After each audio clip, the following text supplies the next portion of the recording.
Lata's home কিচেনে আপনাদের সকলকে স্বাগত বন্ধুরা।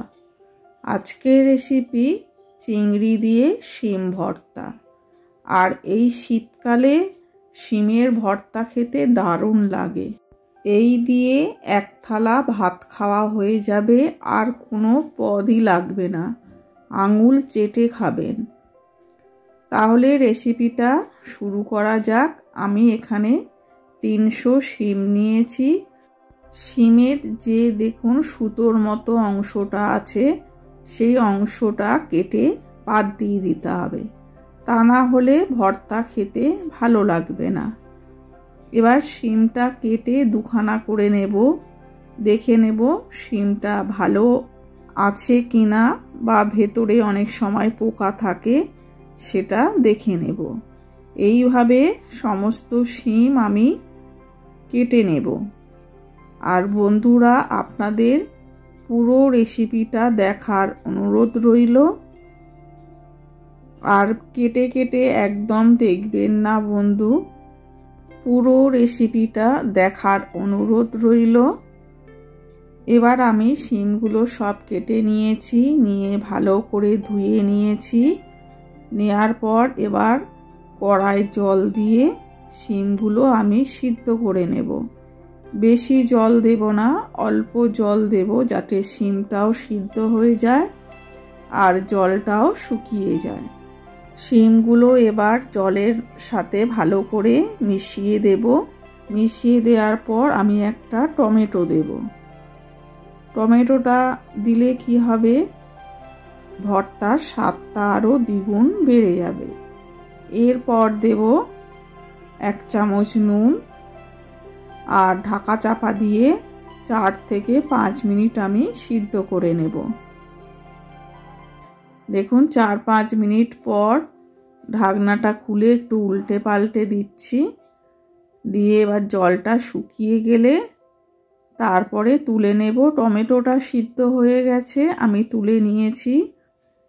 আর শিমটার জল শুকিয়ে গেলে তুলে নেব। শিমের জল শুকিয়ে গেছে, এবার সমস্ত শিমগুলো তুলে ঠান্ডা হতে দেব। আর এদিকে আমি টমেটোর খোসাটা ছাড়িয়ে নেব।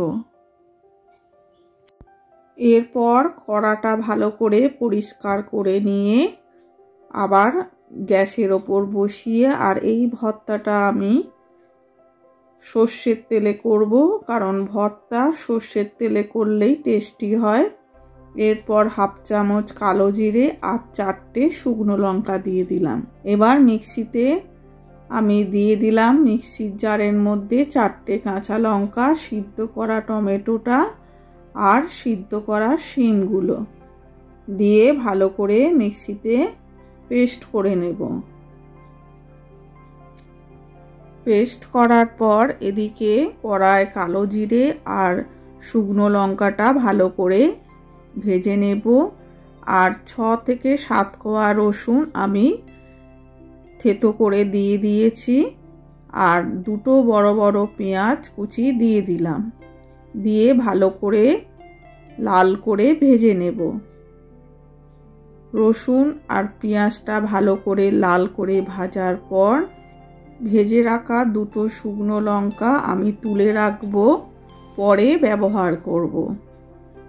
পেঁয়াজ রসুন ভালো করে ভাজা হয়ে গেছে।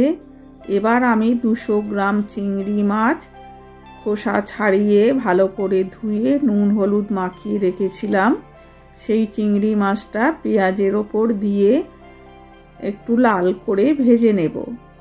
এই চিংড়ি মাছ দিয়ে শিমের ভর্তা খেতে কিন্তু দারুণ লাগে। এক থালা ভাত খাওয়া হয়ে যাবে। এবার দেখুন সমস্ত চিংড়ি মাছ পেঁয়াজ লাল করে ভাজা হয়ে গেছে। এবার পেস্ট করা শিমটা দিয়ে দেব, আর দিয়ে একটু জারটা ধুয়ে অল্প জল দেব। দেওয়ার পর ভালো করে কষিয়ে নেব। ভালো করে কষাতে কষাতে যাতে জলটা শুকিয়ে যায়,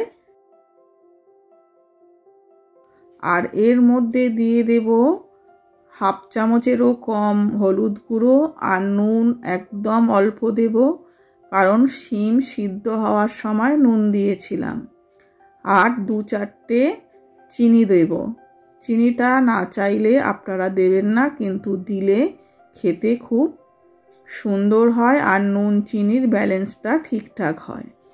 দেখুন এইভাবে ক্রমাগত নাড়তে নাড়তে শিমের জলটা শুকিয়ে নেব। আর নামানোর আগে ধনেপাতা কুচি ছড়িয়ে দেব।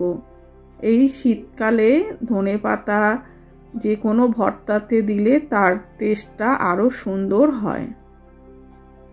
ধনেপাতা দেওয়ার পর আবার দেখুন ক্রমাগত নেড়ে নেড়ে জলটা শুকিয়ে নিচ্ছি। রেডি হয়ে গেছে শিমের ভর্তা চিংড়ি মাছ দিয়ে। আর একবার হলেও আপনারা ট্রাই করবেন বন্ধুরা। গরম ভাত দিয়ে আর কোনো পদই লাগবে না, এই দিয়েই খাওয়া হয়ে যাবে। যদি রেসিপিটা আপনাদের ভালো লাগে তাহলে একটা লাইক করবেন, কমেন্ট করবেন, শেয়ার করার অনুরোধ রইল। আর নতুন বন্ধু হলে সাবস্ক্রাইব করার অনুরোধ রইল। আবারও আসবো একটা নতুন রেসিপি নিয়ে। আপনারা ভালো থাকবেন, সুস্থ থাকবেন। ধন্যবাদ।